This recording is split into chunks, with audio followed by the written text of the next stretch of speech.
5 साल जो आने वाले 5 साल हैं, पूरे देश की जनता से अपील कर रहा हूँ, किसी ऐसे जगह में ना सफर करें जहाँ पे खतरा हो। जैसे आपने देखा मोदी जी के जिस दिन शपथ लिए हैं 9 तारीख को, उस दिन जम्मू कश्मीर में आतंकवादियों ने हमला किया तीर्थ यात्रियों पे। समझिए क्यों हुआ आतंकी हमला। एक तरफ मोदी जी शपथ ले रहे हैं प्रधानमंत्री का तीसरी बार, और दूसरी तरफ उसी टाइम आतंकी हमला हो रहा है। क्यों हो रहा है आतंकी हमला? ये आपको बहुत चिंता करके गंभीर विषय में सोचना है, और साथ में ये भी सोचना है कि अगले आने वाले सालों में कहां कैसे हमले होंगे, और ये हमले होंगे क्यों, यही तो विषय है। क्योंकि हिंदुओं के दिल से मोदी जी दूर चले गए हैं, तो कैसे हिंदुओं के दिल पे फिर से मोदी जी को कब्जा करना है।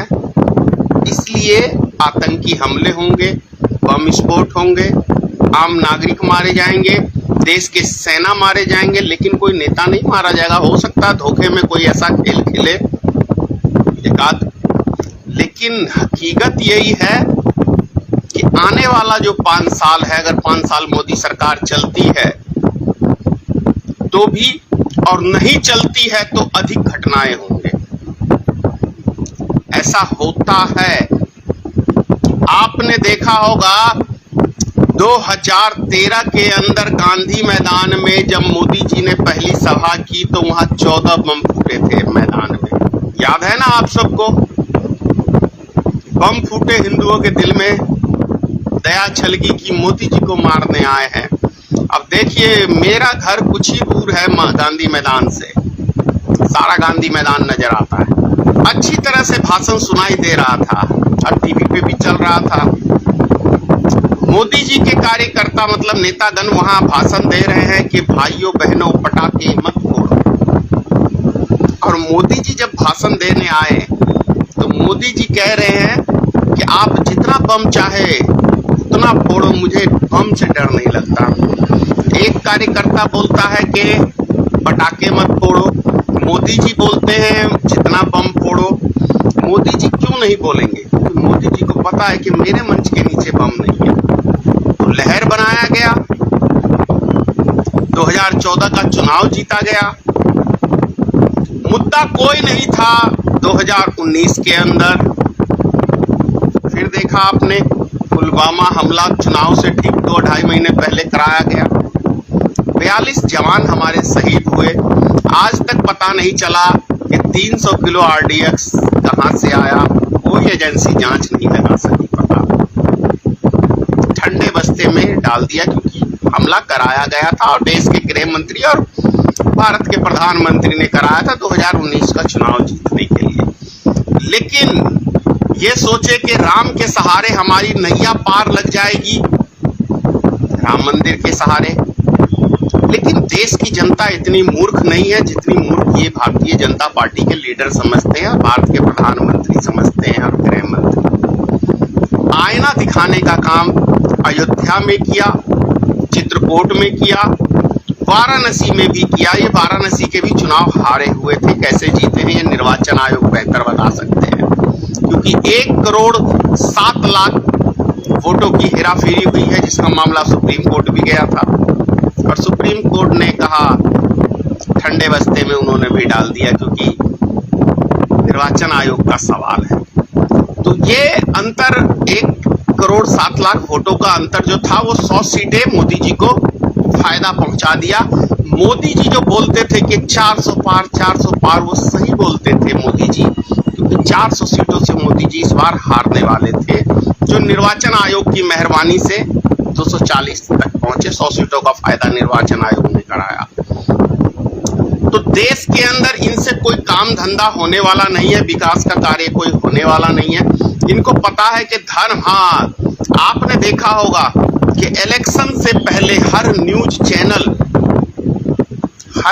चैनल जो भी नेशनल न्यूज चैनल हैं, एबीपी न्यूज हुआ, आज तक हुआ, इंडिया टीवी हुआ, रिपब्लिक, मतलब सब चैनल पे राम भगवान की आरती, 5 टाइम, जैसे मुसलमान नमाज पढ़ते हैं तो 5 टाइम आरती दिखाते थे ये, कि राम के नाम पे बस हिंदू पिघल जाए पिघल जाए पिघल जाए। लेकिन आपने देखा होगा जिस दिन शाम को 4 तारीख को काउंटिंग हुआ और 7 बजे मोदी जी अपने कार्यालय पे गए, उन्होंने क्या संबोधन में कहा अपने भाषण में? जय श्री राम हट गया, क्योंकि जय श्री राम नैया डूबो थी। तो इसलिए मोदी जी ने कहा चलो आज के बाद जय श्री राम से हमारा नाता खत्म हो गया, आज से हमारा नाता जय जगन्नाथ जय जगन्नाथ जय जगन्नाथ। यही नारा दिया था ना मोदी जी ने, क्योंकि उड़ीसा में अच्छी खासी बहुमत आई है। तो अब मतलब मोदी जी को जहां से लाभ मिलेगा उसी की जय जयकार होगी, और जिस भगवान से लाभ नहीं उनको मिलने वाला, भाई राम के नाम पे आप कितनी बार लूटते रहोगे? राम भगवान भी तंग आ गए कि भाई मेरी एक मूर्ति तुमने क्या स्थापित कर दी, कितनी बार मैं तुम्हें सत्ता दूं? ऊपर से हजारों घर वालों को बेघर करने का काम अयोध्या में किया इस भारतीय जनता पार्टी की सरकार ने। अब बसे बसाए घर को जिसका उजाड़ दिया हो, उस व्यक्ति का दर्द कौन जानने देगा?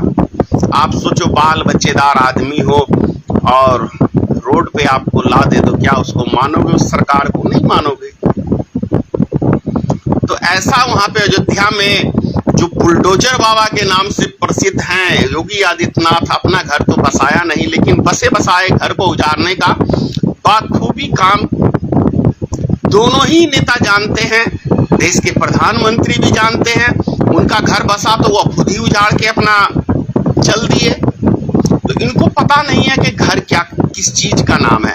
कितनी मुश्किल से लोग सारी जिंदगी एक एक रुपया एक एक पाई कमा कमा के जोड़ता है, तब वो अपना आशियाना बनाता है, और एक झटके में यदि कोई आशियाना आपका उजाड़ दे तो आप सोचिए कि आपके दिल पे क्या बीतेगी। तो घर उजाड़ने का काम मोदी सरकार ने किया है, उत्तर प्रदेश में यूपी की सरकार ने किया है, और उस पे भाषण दे रहे थे माननीय प्रधानमंत्री जी की कोई बुलडोजर चलाना योगी आदित्यनाथ से सीखे।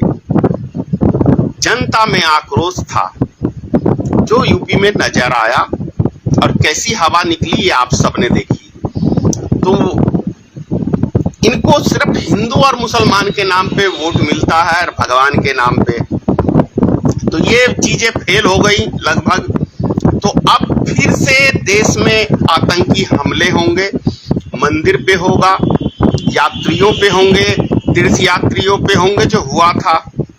तो फिर से हिंदुओं के दिल में ये जगाने का देश की पूरी मीडिया करेगी, सुबह शाम आपको मुसलमानों को टारगेट करेंगे और इतना नफरत आपके मन में घोलेंगे मुसलमानों के प्रति कि आप भी मान लोगे कि नहीं यार ये उग्रवादी है। तो फिर से पिघलेगा देश का जनता भारतीय जनता पार्टी के प्रति, और ये प्रोग्राम आरएसएस कराने में खूब माहिर है।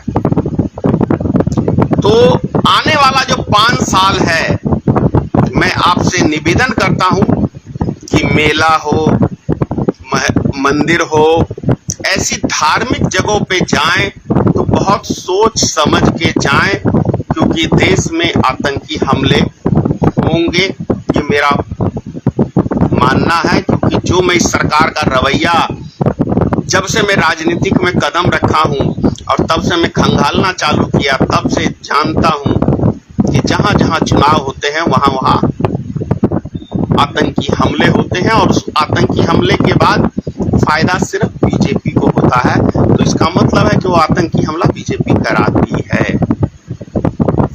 आप सब समझदार हैं, अपना ख्याल रखें।